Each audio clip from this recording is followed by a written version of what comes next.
नमस्कार प्यारे बच्चों, आप लोगों का आपकी अपनी हिंदी क्लास में बहुत बहुत स्वागत और अभिनंदन है।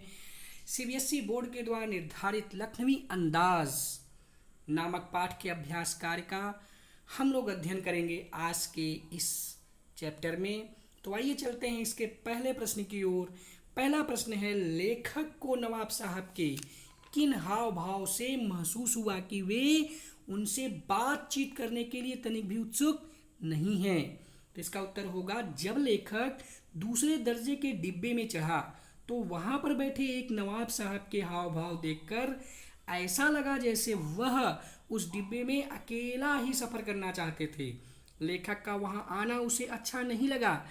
इस कारण एक सहयात्री के प्रति जो उत्सुकता चेहरे पर होनी चाहिए, वह उत्सुकता, वह उत्साह नवाब साहब के चेहरे पर नहीं था। प्रश्न नंबर 2, नवाब साहब ने बहुत ही यत्न से खीरा काटा, नमक मिर्च बुरका, अंततः सूंघ कर ही खिड़की से बाहर फेंक दिया। उन्होंने ऐसा क्यों किया होगा? उनका ऐसा करना उनके कैसे स्वभाव की ओर इंगित करता है? नवाब साहब ने बहुत ही यत्न से खीरा काटा, नमक मिर्च बुरका, अंततः सूंघ कर ही खिड़की से बाहर फेंक दिया। संभवतः लेखक को नीचा दिखाने और अपनी खानदानी रईसी का परिचय देने के लिए वह ऐसा किया होगा। उसका ऐसा करना उसके अभिमान से युक्त स्वभाव को प्रदर्शित करता है। तीसरे प्रश्न में, बिना विचार, घटना और पात्रों की भी क्या कहानी लिखी जा सकती है? यशपाल के इस विचार से आप कहाँ तक सहमत हैं? बिना विचार, घटना और पात्रों के भी कहानी लिखी जा सकती है। यशपाल के इस विचार से हम पूरी तरह सहमत हैं। कई बार कोई ऐसी बात स्वभावतः ही चली जाती है जिसके विषय में ना तो हमने कभी सोचा होता है और ना ही विचार किया होता है। वह बात बढ़ते बढ़ते एक कहानी का आकार ले लेती है और घटना ना होते हुए भी घटित हो जाती है। देखने में तो यह एक मामूली सी बात होती है, लेकिन वह एक महान कथा का रूप धारण कर लेती है। प्रश्न नंबर इसके बाद है 4। आप इस निबंध को और क्या नाम दे सकते हैं? हम इस निबंध को नवाबी दिखावा या नवाबी ठाठ, थोथा चना बाजे घना, असार्थक प्रदर्शन आदि अनेक प्रकार के शीर्षक दे सकते हैं जो पाठ के निहित अर्थ को समेटे हुए हैं। प्रश्न नंबर 5, रचना और अभिव्यक्ति। नवाब साहब द्वारा खीरा खाने की तैयारी करने का एक चित्र प्रस्तुत किया गया है। इस पूरी प्रक्रिया को अपने शब्दों में व्यक्त कीजिए। नवाब साहब ने तौलिया झाड़कर अपने सामने बिछाया, सीट के नीचे रखे लोटे को उठाकर पास में रखे 2 खीरों को खिड़की से बाहर धोया और तौलिए से पोंछा। फिर जेब से चाकू निकालकर दोनों खीरों के सिरे काटे और रगड़कर झाग निकाले। एक एक खीरे को बड़ी सावधानी से छीला और उनकी फांके बनाकर तौलिए पर सजाया।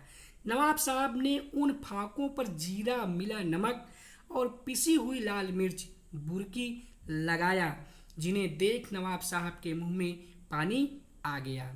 दूसरा प्रश्न है नंबर खा। किन किन चीज़ों का रसास्वादन करने के लिए आप किस प्रकार की तैयारी करते हैं? जिन चीज़ों को हम रसास्वादन करना चाहते हैं उनकी कल्पना मात्र से ही हमारे मुंह में पानी आ जाता है। लाल टमाटरों का रसास्वादन करने के लिए हम उन्हें अच्छी तरह से धोकर काट लेंगे और नमक मिर्च उस पर डाल लेंगे। तरबूज का रसास्वादन करने के लिए तरबूज को काटकर उनकी फांके बना लेते हैं और कांटे से उसके बीज निकालकर मसाला मिला नमक लगाकर खाते हैं। उबले हुए छोले के रसास्वादन के लिए छोले में टमाटर प्याज काट कर डालते हैं, चना मसाला डालते हैं, नींबू डालते हैं। इसके बाद जो है प्रश्न नंबर 6, खीरे के संबंध में नवाब साहब के व्यवहार को उनकी सनक कहा जा सकता है। आपने नवाबों की और भी सनकों और शौक के बारे में पढ़ा सुना होगा। किसी एक के बारे में लिखिए। नवाब साहब के द्वारा खीरा पानी से धोना, छीलना, फाके करना, साफ सुथरी तौलिया को झाड़ करके और बिछाकर तौलिए पर फाकों को करीने से रखना, नमक मिर्च बुरकना, फिर बिना खाए ही सूंघ कर फेंक देना एक तरह की सनक ही है। किसी सनक के बारे में किसी और सनक के बारे में विद्यार्थी आप लोग स्वयं लिखिए। क्या सनक का कोई सकारात्मक रूप हो सकता है? यदि हाँ तो ऐसी सनकों का उल्लेख कीजिए। सनक सवार हो जाना अर्थात जुनून छा जाना, धुन का पक्का होना। जो धुन के पक्के होते हैं ऐसे लोग जिस पथ पर चल पड़ते हैं तो तब तक चलते रहते हैं जब तक लक्ष्य की प्राप्ति नहीं हो जाती। ऐसे सापेक्ष सनक सकारात्मक होती है, परिणाम इसके अच्छे निकलते हैं। आचार्य चाणक्य ऐसे ही सन की महापुरुष थे। पक्का इरादा, आत्मविश्वास और चढ़ गई सनक कि राजा नंद को समूल नाश कर योग्य शासक के हाथ में शासन को सौंपना है।